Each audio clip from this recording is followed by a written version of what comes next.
On this round of Oswego Speedway Shop Talk, we sat down Team Tapout members Jason Simmons and J.J. Andrews.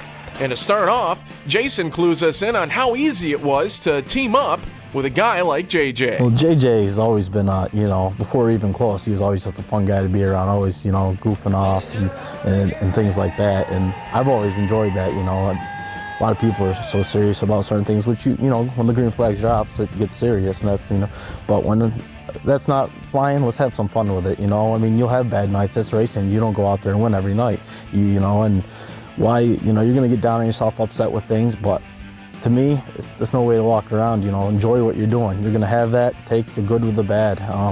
I think he's helped me come to where I am, putting the team together. He's brought guys along, and we didn't know how it would be the first year.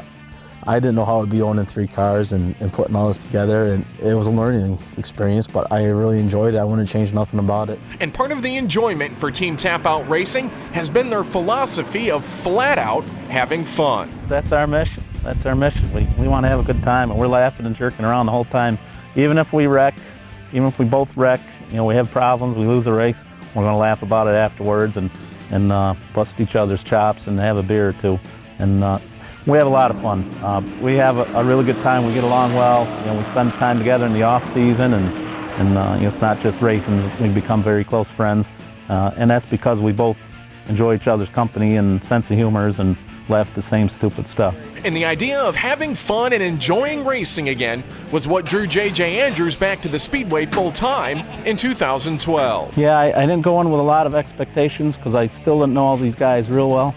But I know they worked real hard over the winter, and geez, right out of the box it was fast. We won opening night, which was one of the biggest thrills of my life, and we went on the year, and we started out fastest and then came down a little bit as the season wore on because of different situations, like some people sometimes have some stuff that we missed, some circumstances that happened, but through it all we really all enjoyed working with each other and had a lot of fun. It was a one-year deal, but at the end of the season we all wanted to play around a little bit more, so we worked it out a little bit, and here we are again for another year. And it was JJ's early season success in 2012 that brought the confidence back to the veteran racer. The car kept under me as I was going hard, and I got a lot of confidence back in myself from all the help from the guys, and as good as the car was going, and it got to be really fun, and it just snowballs from there. When you get momentum going, momentum builds and builds.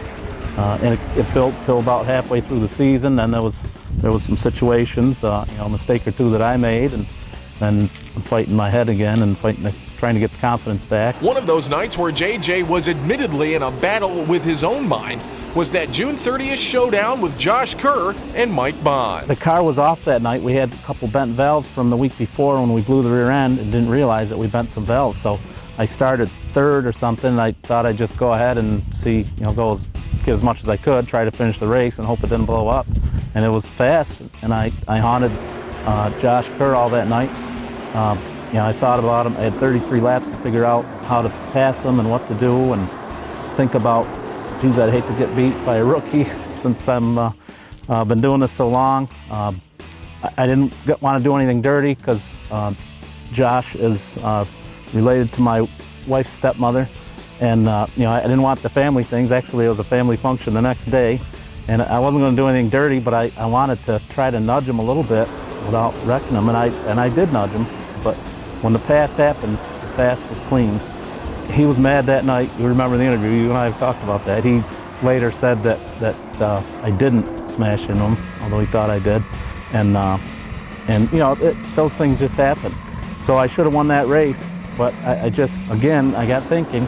And the third turn of the last lap, I went in just a little bit too high with Mike Bond on me, and Mike got onto me and held it off. And if that valve wasn't bent, would I have held him off? Probably. But if I wouldn't have gone in the turn wrong, would I have held him off? Probably. And after a night of racing like that in June of last year, JJ takes on yet another responsibility, not often associated with racing drivers, recapping the night's events for his many column followers in the Gator Racing News. Responsibility is a key word. There's people out there to this day that don't like me. I could rattle off a bunch of names. Don't like me. They don't like me because of something I said about them, but I also feel an obligation to make the call and form some opinions. Nobody I had somebody, Matt Wheeler's sister once, I think, called me brave. And I feel an obligation, even when I know it's going to hit me later, but I don't ever want to have anybody mad. I'd like to be friends with everybody, so I never figured out how to mix the two. Not too many columnists or writers form opinions, and I give my opinion, whether you agree with it or not. I hope you understand my obligation to say it. With that obligation sometimes comes frustration, leading Andrews to occasionally question whether or not he should give up one or the other. It happens about once a year. People get on me. I have 3 or 4 people say something negative, or they're mad about something I said. I got to face these people. When I write something bad about your car in my column, I know you're going to come to me at the racetrack, and that's uncomfortable for anybody. Nobody likes conflict, but I got to face them. And I know I'm not saying it anonymously on a message board or something. If I'm going to say something, I got to have the guts to stand up and say it, and know that I'm going to be saying it to their face. I feel I'm promoting this class and all these drivers.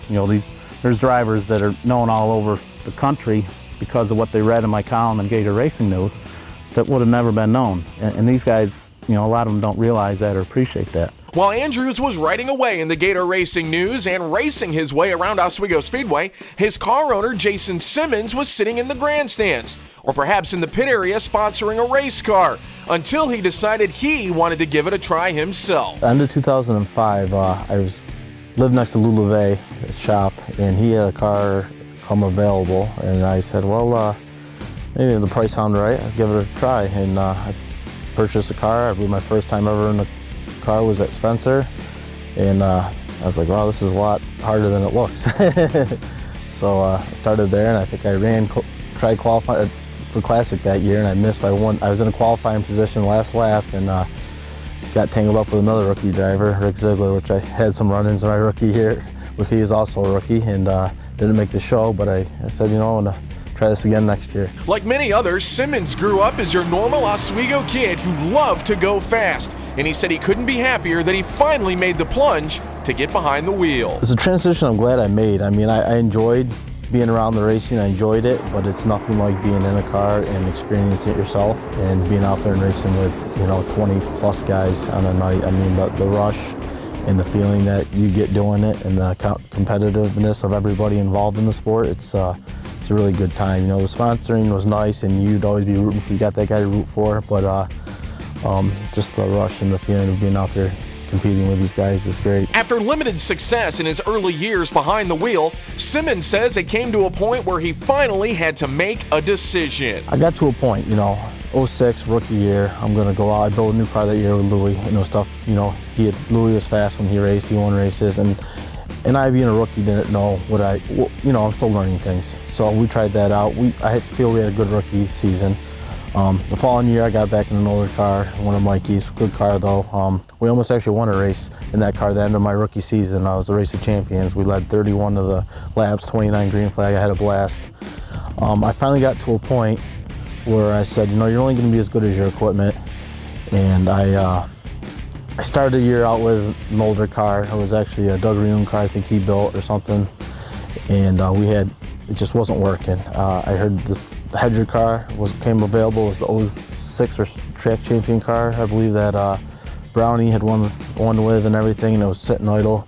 The price was right, I purchased it, and getting in that car, it just kind of woke me up. I'm like, wow, I don't have to work as hard to drive it. I don't have to, I get it from Ray, and the car is pretty close. We don't have to do much at all, and that's what really impressed me. Simmons says the move to newer equipment was just what he needed to help further his driving ability. That's what really has taken me off in my race, and I feel like I wasted my first 3 years or stuff kind of chasing things, trying different things. And once I got set up, nothing against any of the other stuff. I drove an FFB one year for Terry, and FFB, they got their program together. They're fast cars, nothing against them. I think us as a team with Mikey O'Connor, Brian Dayton, and all this, we struggle with stuff with an FFB because it's different from what we used to. We didn't run Dan Denny's stuff and their stuff. We tried our own stuff, and that's probably what hurt us in that car. But Ray and Mikey's things are a lot similar in their cars, and that really has clicked for us. And with Brian Dana, he's my main guy on my car he's always in my garage. I can count on him any night of the week. And his Uncle Mikey is oh, you know, there when he needs them too. But Brian definitely by far is the reason my cars are at the track every week. And the hard work and effort put forth by Simmons and Team Tapout led to a breakout year in 2012. I was going out there to win races like anybody else, but I was able to stay out of trouble for the most part.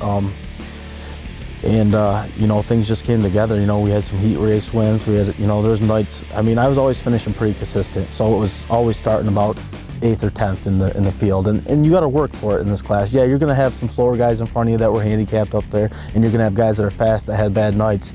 Those are the ones that are really hard to beat. But you know, we had a few nights where things came together, and you know, we got in the night Mark happened when we had a really fast car that night. We were on 19.2, I think one of the fastest cars in practice. Won the heat that night. Me and Jay both won our heats. We were having a really great night, and I got out there and just started. The car was just on a rail. It felt really nice, but towards the end of the race, Mark ran a good race, and he had a fast car also, and we just didn't have what it took to win clean and fair, and that's what I've always been about. I like racing clean. I like racing how I'm raced, I'll put it that way. If a guy's there's guys that are aggressive in our division that will bump you, will move you if it comes to it, and I know who those guys are, everybody does, and I'll race them the same way. If I see them in front of me and I'm but a guy that can pass me without even touching me, that's how I'll race him, you know, and it's just how I look at it. After a standout season just 1 year ago, Jason is quick to reflect on how far he has come in the sport. I look back and, you know, I'm one of the guys that kind of were in the back racing other 5 guys that weren't up to speed, and, you know, your buddies in the stands, you know, they're like, you know, drive that thing fast, always pick on you and stuff, but they didn't know what it was about, you know, they didn't know, hey, I can race, you know, get a car and let's see you do it is what I'd say, and I've learned so much over the years. I've gotten comfortable, I'm confident, my crew's great, the cars are great, motors are working, things are all coming together, and when you have that package, you feel like you can go out there and win on any night, and you know, and that's what you try to do, and it's a really good feeling having that underneath you. JJ agrees and says the Team Tapout will be even more prepared for the coming season, especially on his side of the pit. Yeah, we're a lot better off this year than we were last year at this time. We got, you know, now we've all had a year to work together, and we know how we operate, or you know, more than a year to work together, and we're going to be a lot better prepared, and you know, we got a lot of help. My goal is pass some cars. I want to go pass some cars on the outside like I've been trying to do for the last 15 years. And every pass on the outside is a big thrill.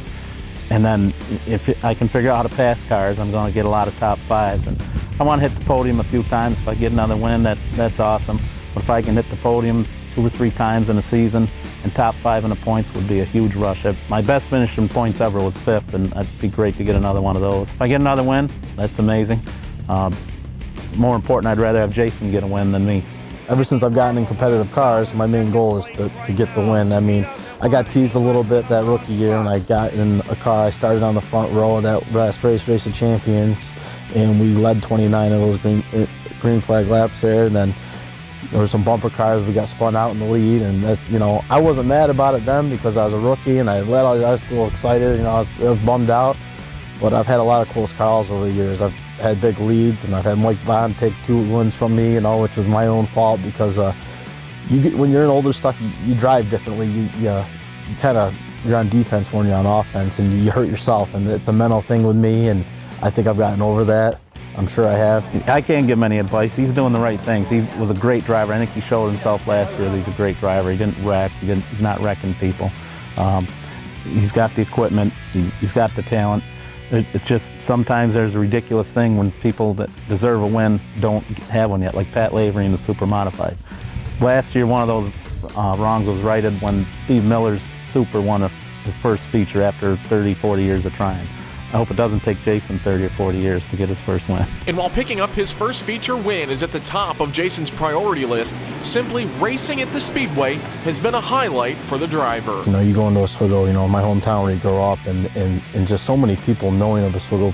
You know, I've lived in Florida, I've worked in Mississippi once, and you hear guys in these states that are, you know, 1,200, 1,400 miles away that know of Bentley Warren, know of Jim Champagne, Richie, you know, plays, and they all get linked back to Oswego, the history of it, you know, the Steel Palace. I mean, it's just being able to go there and race. It's just a very respected place, and it's well known, and just, you know, being part of that, I guess, is just something I enjoy. And again, most of the enjoyment goes back to simply having a good time. It was fun, you know. That's what I think a lot of our success in how good we do, is because we're having fun doing it and we're having a good time. Yeah, we're serious when it comes down to being serious, but in the meantime, we make fun out of it. It just helps, when you're spending, a few nights a week in the garage and all your weekends at the track and through all summer, like I said, make fun with it, and everything comes together. The other key to Team Tapout's success is the long list of supporters behind the scenes. Corey Norton has been with me for, I think, since the beginning, and he's always been my main guy. After all these years, I don't know anything about setup. I still don't. I don't know what to do, and I talk to Corey, and he figures it out. So Corey Norton, this is his last year, but he says that every year, and I don't believe him for a minute. Mark Legiona helps us out a lot. He's a great guy, a good friend of mine. And then we got Brian Dana, Mikey O'Connor, Greg O'Connor, David O'Connor. All these guys are in the shop all the time, busting their butts all winter. Greg's racing himself this year, but he's been working on our cars a ton. And so, what kind of a guy does that? Just a lot of good people.